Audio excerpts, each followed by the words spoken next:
Hello friends, welcome back to my channel.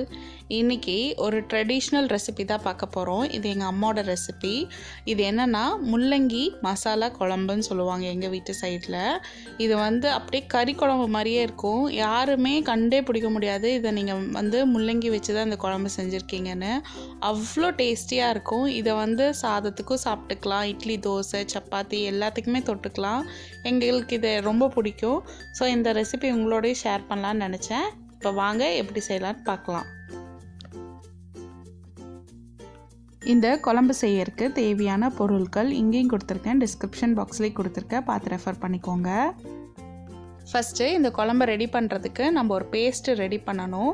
அதுக்கு நான் இங்கே 3/4 கப் வெங்காயம் எடுத்திருக்கேன், ரஃப்பாக சாப் பண்ணி எடுத்திருக்கேன். தக்காளியும் 3/4 கப் எடுத்திருக்கேன். அதே மாதிரி திருவன தேங்காய் 1/2 கப் எடுத்திருக்கேன். அதோட 1 டீஸ்பூன் சோம்பு. இது எல்லாத்தையுமே நம்ம பச்சையாக அரைச்சி எடுத்துக்கணும். இப்போது ஒரு மிக்ஸி ஜாரில் தேங்காய், சோம்பு, நம்ம எடுத்து வச்சுருக்க தக்காளி, வெங்காயம், இதில் எந்த விதமான தண்ணியும் சேர்க்க வேண்டாம். இந்த வெங்காயம் தக்காளியோட ஜூஸ்லேயே தேங்காய் நல்லா அரைப்பட்டுரும். நல்லா மை மாதிரி அரைச்சி எடுத்துக்கணும். அப்போ தான் குழம்பு நல்லா டேஸ்டியாக இருக்கும். அதை முக்கியமாக பார்த்துக்கோங்க, நல்லா மை மாதிரி அரைச்சிடணும். இப்போ நம்ம மசாலாவை அரைச்சிட்டு வந்தாச்சு. 3 பல் பூண்டு, 2 கிராம்பு, ஒரு சின்ன பீஸ் பட்டை எடுத்திருக்கேன். இது 3ஐயும் ரசம் இடிக்கிறதுல நச்சு வச்சுக்கணும். இது தாளிக்கிறதுக்கு பூண்டு, கிராம்பு, பட்டை நச்சு வச்சுருக்கோம். தாளிக்கிறதுக்கு கருவேப்பிலை, இது 2 தான் போட்டு ஃபஸ்ட்டு தாளிக்கணும். நான் இங்கே முள்ளங்கி 2 கப் முள்ளங்கி எடுத்திருக்கேன். இந்த மாதிரி அரிஞ்சு எடுத்திருக்கேன். எண்ணெய் தேவையான அளவு. புளி ஒரு சின்ன நெல்லிக்காய் சைஸ் புளி எடுத்து நான் 1/2 கப்பு கரைச்சி வச்சுருக்கேன். 1 டீஸ்பூன் மிளகாத்தூள், 1 டீஸ்பூன் கொத்தமல்லி தூள், 1/2 டீஸ்பூன் மஞ்சத்தூள், உப்பு தேவையான அளவு, எண்ணெய் தேவையான அளவு. இதெல்லாம் தான் நமக்கு தேவை. அது போக நம்ம அரைச்சி எடுத்து வச்சுருக்க பேஸ்ட்டு அதையும் தேவை. இப்போ வாங்க குழம்பு தாளித்து விடலாம்.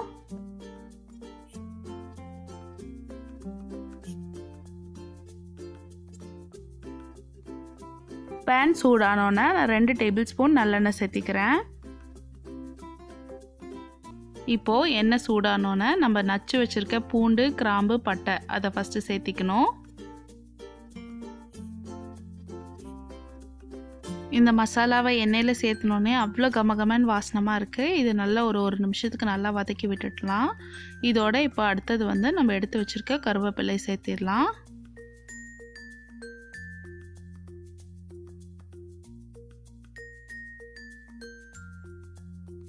இப்போ 2 கப் முள்ளங்கி சேர்த்திடலாம். முள்ளங்கி சேர்த்துனதுக்கப்புறம் இதை நல்லா வதக்கணும். இந்த முள்ளங்கியோட பச்சை ஸ்மெல் கம்ப்ளீட்டாக போயிட்னா தான் நம்மளோட குழம்பு ரொம்ப டேஸ்டியாக இருக்கும். ஒரு 5 நிமிஷத்துக்கு இந்த எண்ணெயில் இந்த மசாலாலேயே அப்படியே நல்லா வதக்கி எடுத்துக்கோங்க. கண்டிப்பாக 5 நிமிஷம் வரைக்கும் வதக்கி எடுக்கணும்.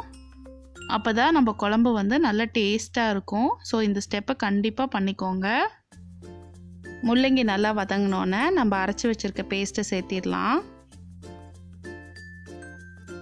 இந்த மசாலா சேர்த்துன உடனே நல்லா கலந்து விடுங்க. முள்ளங்கி மசாலாவும் நல்லா கலந்து வரட்டும். ஃப்ளேம் மீடியம்லேயே இருக்கட்டும், இல்லைன்னா கருகிரும். இதுவும் பச்சை ஸ்மெல்லோடு இருக்கும்.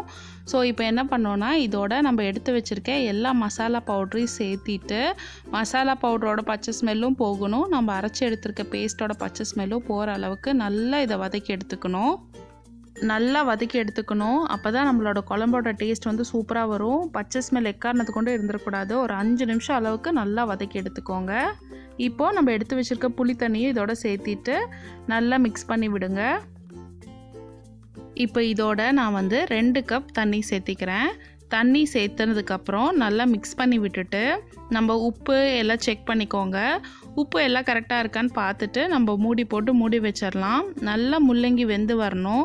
சப்போஸ் உங்களுக்கு இது சீக்கிரமாக செய்யணும்னு நினச்சிங்கன்னா இது அப்படியே குக்கரில் தாளித்து விட்டுட்டு ஒரு விசில் விட்டு எடுத்துக்கிட்டிங்கன்னா நம்மளுக்கு சீக்கிரமாக முள்ளங்கி வெந்து கிடச்சிரும். 15 மினிட்ஸ் ஆயிடுச்சு. நம்ம இப்போ குழம்ப ஓப்பன் பண்ணி பார்க்கலாம்.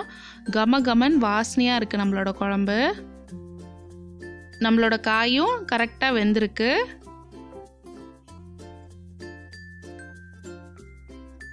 கடைசியாக இதில் கொஞ்சம் மல்லி இலை சேர்த்துக்கலாம். அவ்வளோதான், நம்ம குழம்பு இப்போ சூப்பராக ரெடி ஆயிடுச்சு. மல்லி இலை சேர்த்திட்டு இதை கலந்து விட்டுக்கலாம். அவ்வளோதான், நம்மளோட குழம்பு வந்து இப்போ பர்ஃபெக்டாக ரெடி ஆயிடுச்சு. இந்த ரெசிபி உங்கள் எல்லாருக்கும் பிடிச்சிருக்கும்னு நினைக்கிறேன். கண்டிப்பாக ட்ரை பண்ணி பாருங்கள். உங்கள் ஃபீட்பேக்கை கமெண்ட்ஸில் சொல்லுங்கள். நம்ம சேனலை லைக் பண்ணுங்கள், ஷேர் பண்ணுங்கள். இன்னும் நீங்கள் சப்ஸ்கிரைப் பண்ணலைன்னா கண்டிப்பாக சப்ஸ்கிரைப் பண்ணி வச்சுக்கோங்க. அப்படியே பக்கத்தில் இருக்க பெல் பட்டனில் கிளிக் பண்ணால் தான் நான் ஃப்யூச்சரில் போடுற எல்லா வீடியோஸோட நோட்டிஃபிகேஷன் உங்களுக்கு கிடைக்கும். இன்னொரு நல்ல வீடியோவோட நான் சீக்கிரமாக உங்கள் எல்லோரையும் சந்திக்கிறேன். பாய்.